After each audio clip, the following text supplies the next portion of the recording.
Welcome to macro-scale patterns in Eastern Australia using binary slices of magnetic data.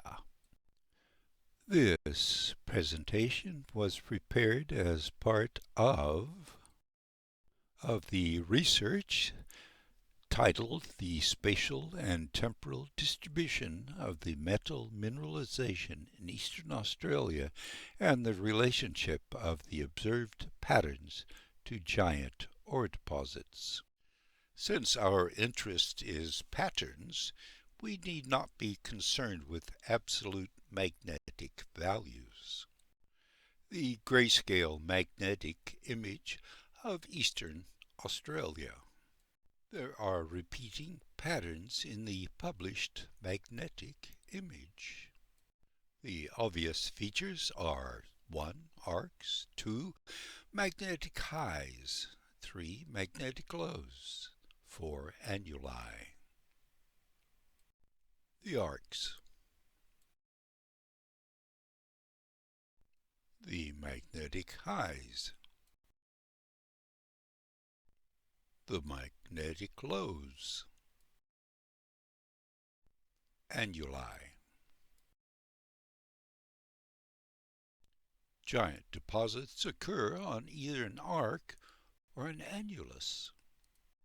Grieve and Masitas, 1994, in their paper titled The Economic Potential of Terrestrial Impact Craters, note that mineral deposits proximal to known recent impacts occur preferentially at the center or the outer rim of these impacts.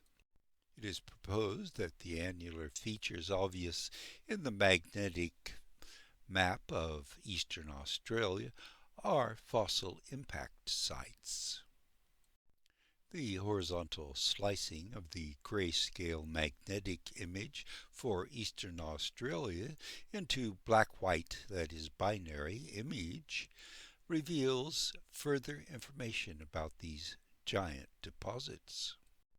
Please note that in the following images, any pixel with a value greater than or equal to the designated binary slice is white, and any pixel less than the number is black.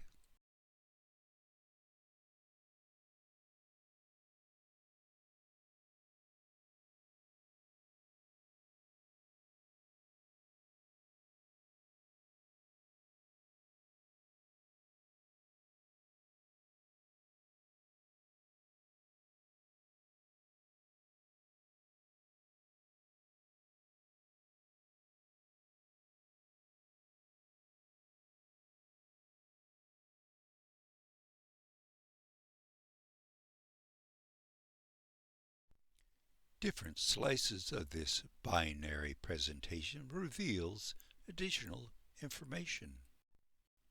An example is binary slice 60. This is the interpretation of binary slice 60. The compressional force of Australia's movement northward causes mantle and crustal material to flow eastward. What is happening in Central Australia is identical to the eastward flow of mantle and crustal material in Southeast Asia. The blue arrows indicate northern movement, and the red arrows the subsequent southeastern movement in Southeast Asia. It is proposed that this eastward flow of mantle and crustal material in Eastern Australia has dissected the annulus on which the Mount Isa deposit occurs. Seismic tomographic analyses of Australia supports this interpretation. Seismic tomography allows the mapping of velocity perturbations in the Earth's mantle that indicate mantle temperature variation. Waves tend to travel faster in colder regions than in hotter regions.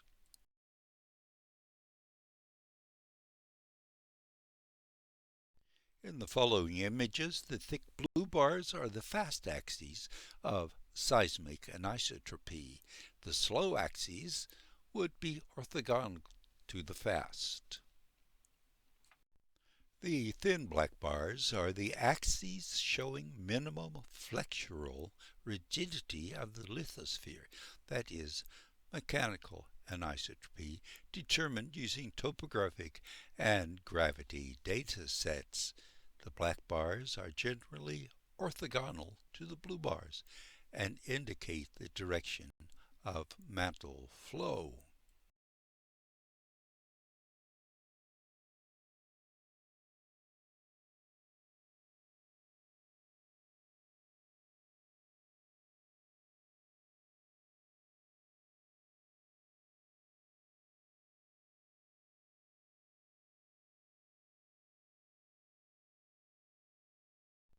The interpretation shown in a previous slide shows reasonable correlation when superimposed on the direction of mantle flow.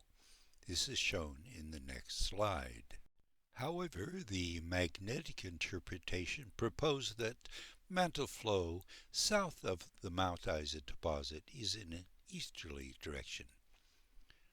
It is more likely to be in a northeasterly direction.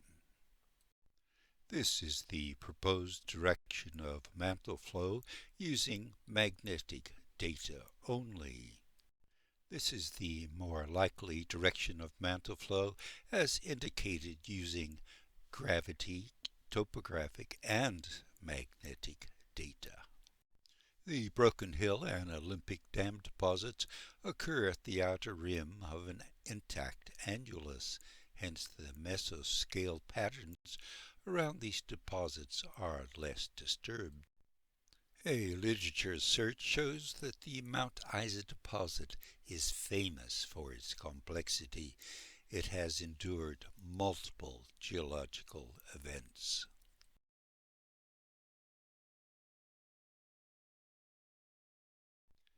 The end. Please watch the next PowerPoint presentation in this series. References.